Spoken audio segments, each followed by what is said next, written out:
your waters and in our waters, as I said, applying very similar approaches, and protection of our critical underwater infrastructure is a similar concern of ours.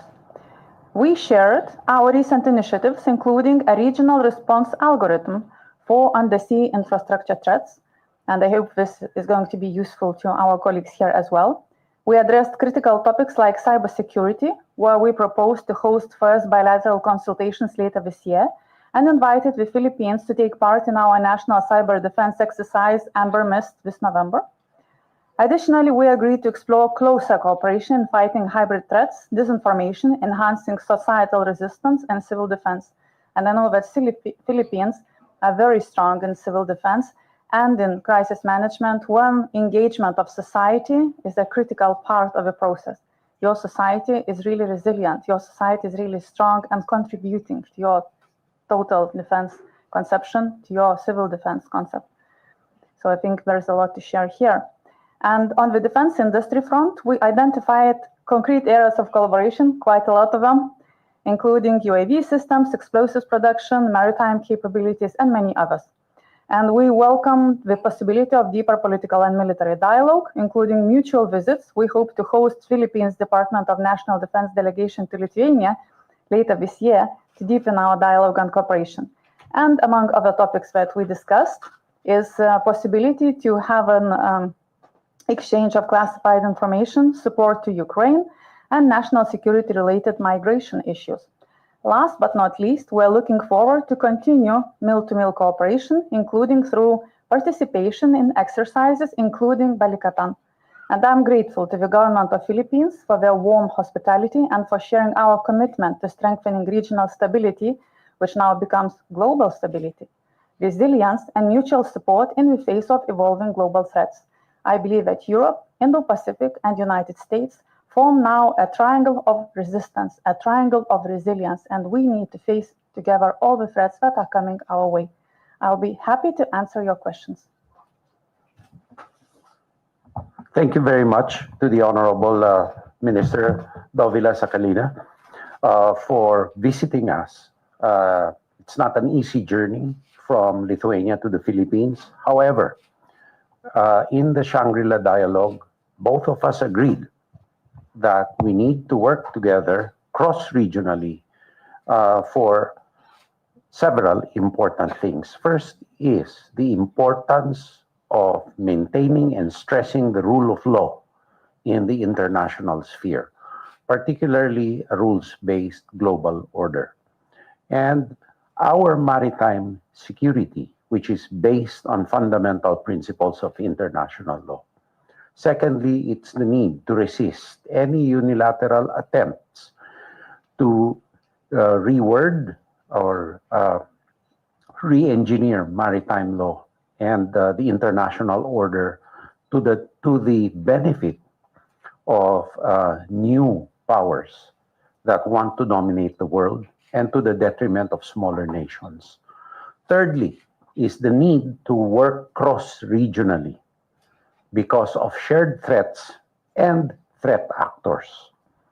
Fourth is for the need for smaller countries who are facing the same challenges to work together in order to converge on differences that we can learn from each other in terms of resiliency, in terms of technological development and capabilities, and in terms also of international advocacy.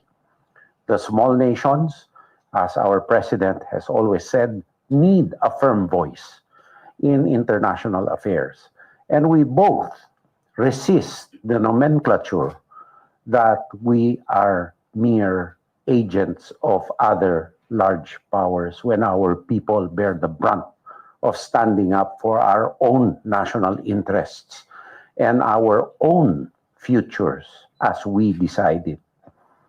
We have signed a memorandum of understanding, which on the defense side is groundbreaking in the sense that it will formalize our means to cooperate on a closer basis on a host of different things. But it is not the only purpose for the visit of the Honorable Minister here, because she will be liaising to and meeting with my cabinet colleagues in order to develop the most important element, or to plant the seeds of sustainability in the most important element of our bilateral relations. That is robust, principled, and sustainable people-to-people exchanges, and genuine synergy and concert of purpose and cooperation in both economic, social, environmental, military, and our political resiliences in the international sphere. There are a lot of areas of convergence, from undersea infrastructure disruptions in other areas such as disinformation, malign information, technological development, sustainable energy, and other non-core defense areas for cooperation, which the minister will discuss with myself, has discussed with myself and cabinet colleagues. Another area where we have agreed to collaborate further is naturally information exchanges, and very importantly in civil defense, which is under the Department of National Defense, to also share technologies and processes to combat climate change and to make our communities more resilient to these changes. Nonetheless, the step taken by the Honorable Minister and her government is the beginning of several steps we look forward to more visits, more exchanges, not only this year, but perhaps next year when the Philippines is at the head of the ASEAN, where perhaps also it also engenders well for the Philippines to stress the need for extra-regional collaboration in order for us to have common advocacies for the protection, especially of smaller maritime states like the Philippines. Once again, we welcome Her Honor's visit, and we look forward to a fruitful and principled partnership in the years to come. Thank you. Thank you, Minister. Sakaliene and Defense Secretary Teodoro. We now open the questions for our principals. There will just be a total of 4 questions that will be entertained due to time constraints. The first question will come from Mr. Jim Gomez of the Associated Press.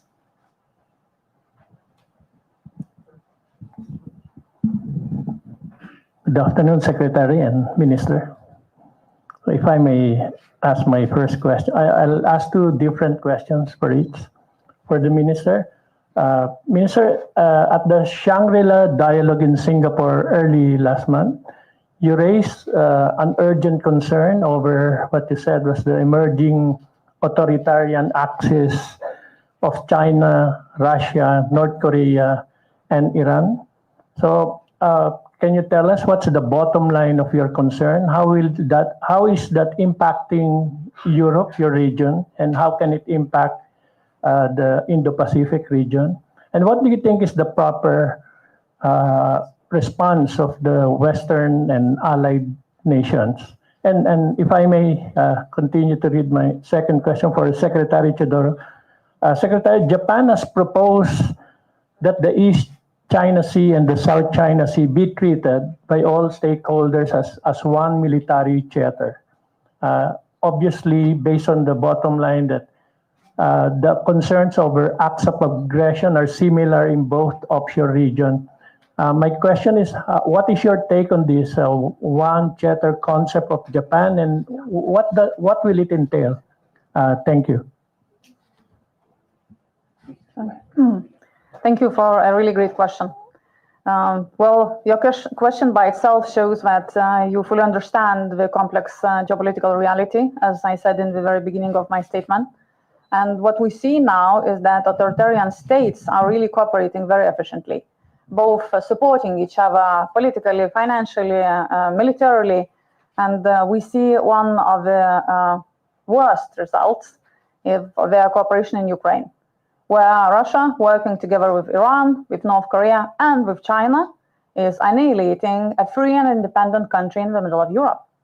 And what we see when we look at other areas of their cooperation and work, such as cybersecurity, their joint actions are threatening the free world, are threatening the democracy in this world. Democracy is already minority in the current world, and we do not have a luxury to allow it to be annihilated.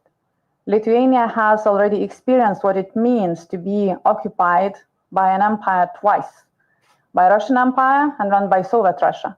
Now when we see what they are doing with their armed forces, with their military industry, with investments in expanding their military power and threatening others, when we hear what China is saying about Taiwan Strait, about other states around it, neighbors that it should have nice relationship with, but we see these horrifying materials, videos, how they are threatening Philippine fishermen, how they are treating people who are simply making their living in their own waters, in their own territory, then I think it's very clear. If they work together to threaten us, then we must work together to defend ourselves and to send a very clear strategic message. We are not going to let ourselves be scared. We are not going to let them to enter our territory. We are not going to let them to change the current world order based on international rules. We are going to stand up to them together. On the one theater concept, since the threats to Japan and the Philippines and pretty soon other like-minded countries are principally maritime, given the geography, Japan being an archipelagic nation and us, and in the aerial domain, it is reasonable, since there is no land border involved, to treat the area as one theater. That will involve synergy in operations, synergy in domain awareness, in intelligence exchange, and in mutually reinforcing our strengths to work doubly real time. That is being operationalized now by the Japanese Joint Operations Command. Right now, the Chief of Staff of the Armed Forces, but it may be the purview of the Strategic Command of the Armed Forces in the future, and the US Indo-PACOM, plus the Australian Self-Defense Force. So the operationalization will be on the military end. And the first product of this will be the Combined Coordinating Center, which will come up this December. And the RAA with Japan will increase the level of interoperability that we can have for mutual resilience and other beneficial activities, not only individually, but multilaterally to us. So it is already an operating concept. It does not need any other agreement. It is a military construct and an operating concept which has been approved by the different military hierarchies concerned. Thank you, Secretary. Thank you, Minister. Now we move on to our second question from John Eric Mendoza of the Philippine Daily Inquirer.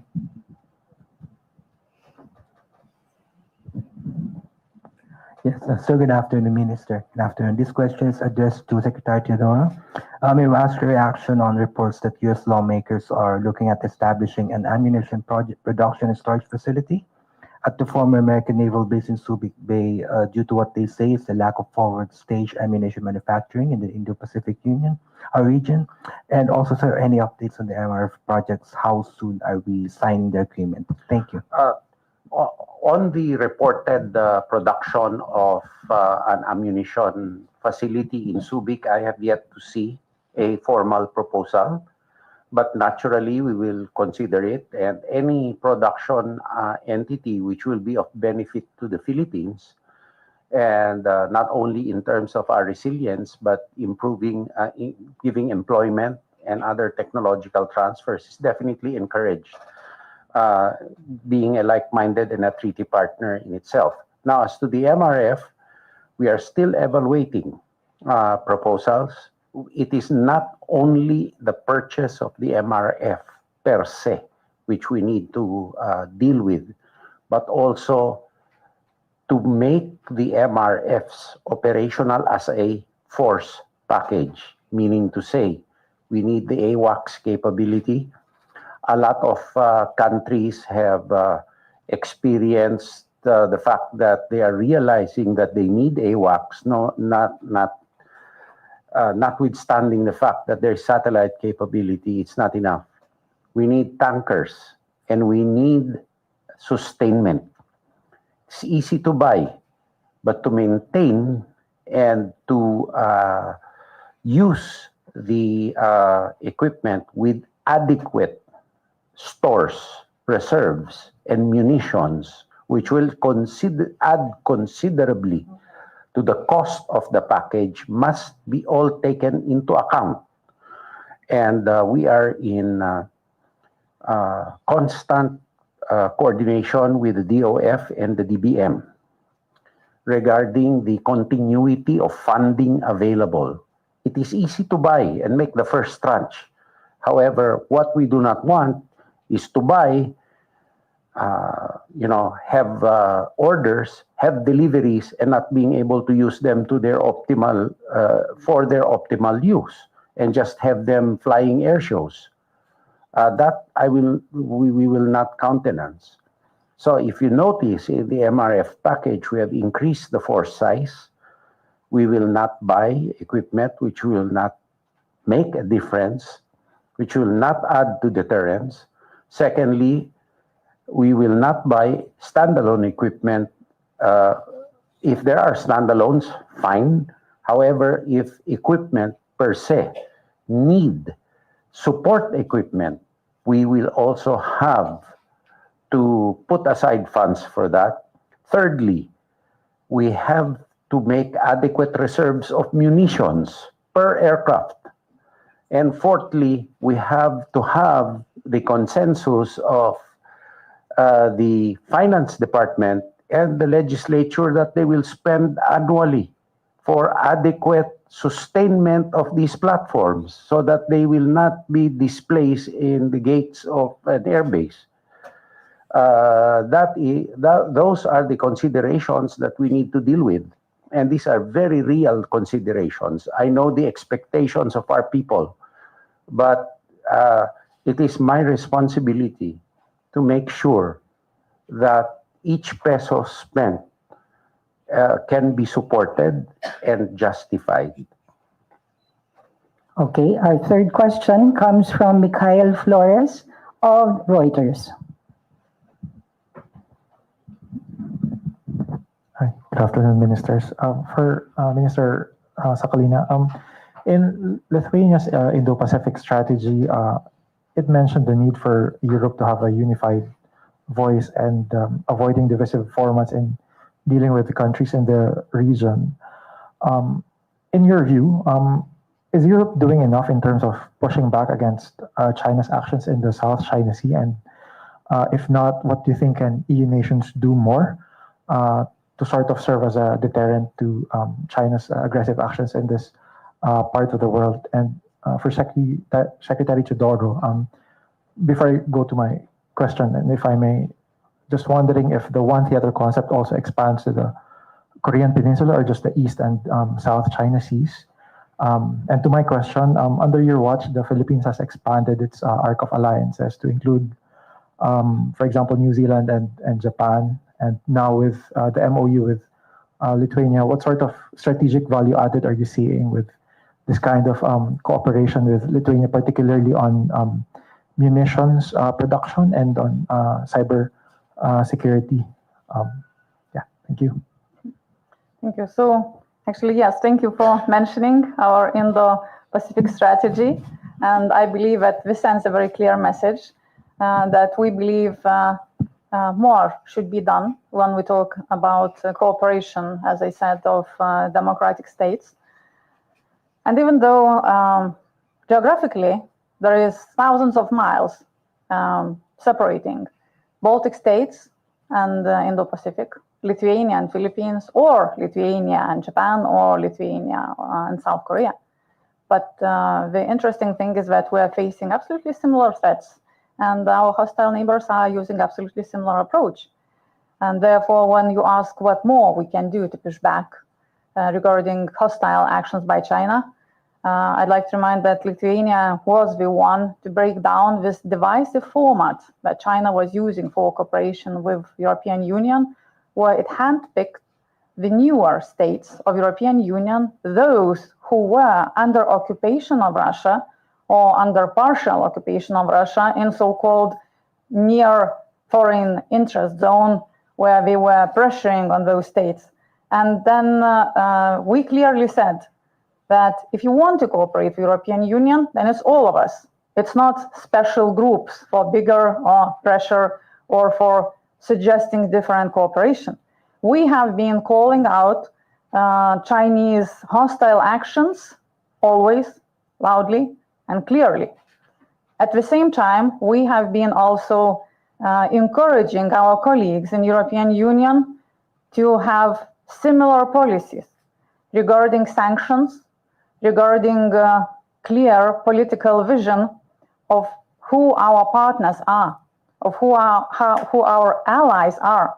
And if we face very direct threats from those who claim economic interest, who claim that we have a goal of having mutual benefits, but at the same time they coerce, they pressure, they threaten, they even attack people, for example, as I said, fishermen, Filipino fishermen, then it seems that we have a very clear choice.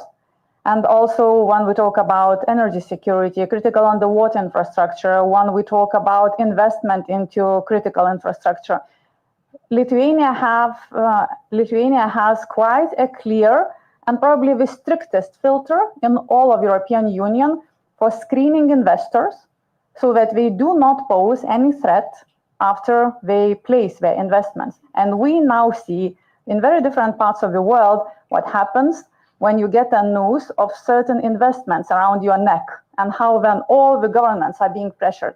So we are happy to share that experience, and we believe that actions done together regionally and in different allied formats could have much more effect than just national position. By the way, one of the things that we are also happy to share, so in cybersecurity, we have regional cybersecurity expertise centers, regional cyber defense center specifically, and we believe that it's also a very good tool. We are happy to use it together.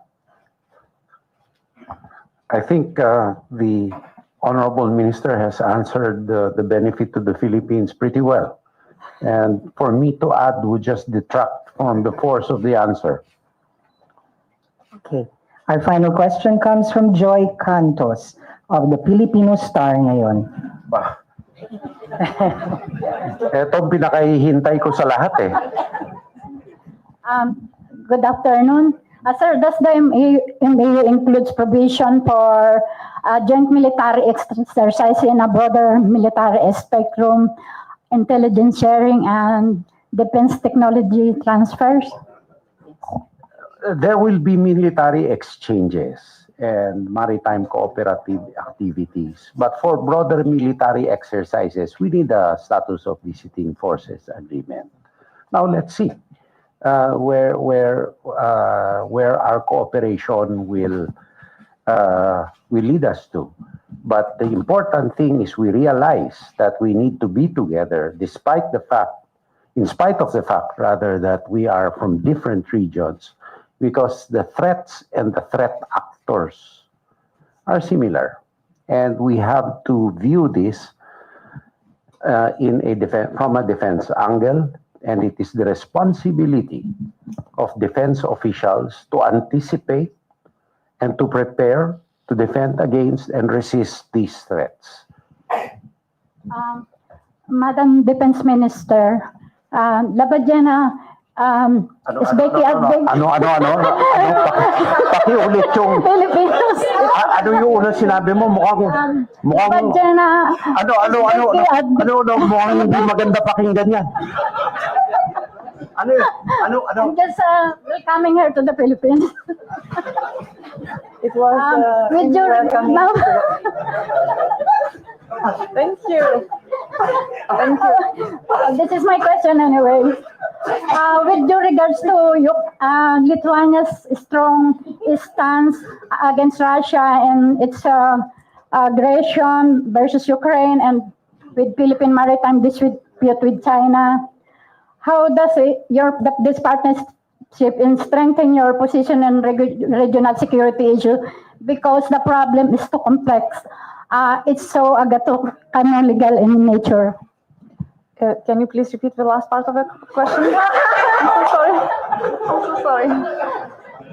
Well, madam, I'm just asking, with your strong stance against Russia and its aggressive action against Ukraine, and with Philippine maritime dispute with China, how does it strengthen your position in regional security issues? Because the problem with China is so chronological in nature, is very complex. Ano agaton?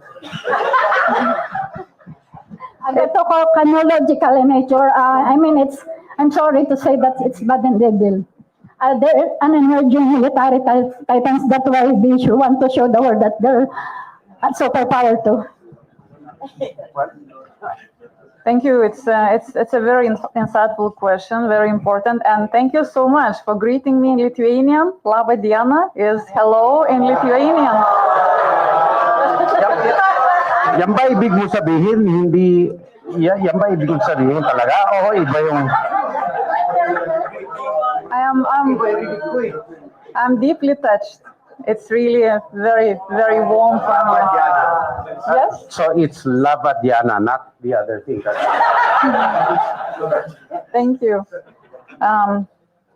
Well, yes, of course, this is a complex problem. And when we see the joint interests of Russia, China, and North Korea, and Iran, they are about disregarding the international order based on rules. That means they are against predictability, against equality of other states. They basically are for chaos and against stability. And I think that in this, it's not actually any room for choice for us not to stand up to them. There is no room for choice not to build alliances with those who want a safe, stable, and predictable world. And I'm sure if we do not have yet a very specific algorithm how we are going to cooperate together with Philippines, with South Korea, with Japan, with Australia, with New Zealand, we will build them, because the goal is clear. We have to strengthen our defense capabilities. We have to expand our defense industry. We have to integrate new technologies, and taking into account what we learned from the battlefield in Ukraine, we have to connect our peoples, those who understand very clearly that freedom is not a given. Freedom is something you have to fight for, and sometimes fight very, very hard. So therefore, now we have a framework, now we have a way forward, now we have a clear understanding that it's going to take a lot of hard work. It's going to take a lot of resources, but our children, they deserve to live in a free world. So that's how we're going to move. Sorry, I failed to respond to the Korean Peninsula question. Since the One Theater concept is basically a maritime construct, that air construct, it involves the East Sea and the South China Sea. And the Korean Peninsula, since this is basically a bilateral between Japan and a Squad proposal, it does not include the Korean Peninsula. Oh, and I also remembered one more thing, if possible. Regarding the earlier question and a bit of connection to this one about our cooperation, actually, tomorrow I'm meeting the Migration Secretary because one of the things that we are also facing is migration streams from the former post-Soviet states, Russian-speaking. And you know that for us, it is a sensitive issue. We were occupied by Russia twice, and these people live in areas that are directly under influence by Russia. And what we also know is that we do need workers. We do need people in our labor market. And we are talking to our intelligence service, military and civil intelligence, giving advice on certain possibilities. And for us, opening a dialogue with Philippines regarding migration, hearing all exceptionally positive feedback from other European states about Filipino workers and their good reputation for their high qualifications, work ethic, adaptability to local cultural environment is something that we are also willing to open dialogue upon. And moreover, Philippines is Catholic country and Lithuania is deeply Catholic country. So I think value-wise, that's one more area that connects us deeply. Thank you very much, sir.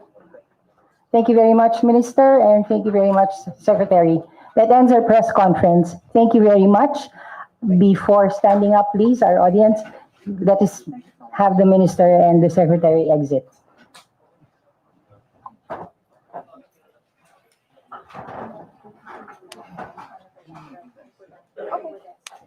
Thank you very much.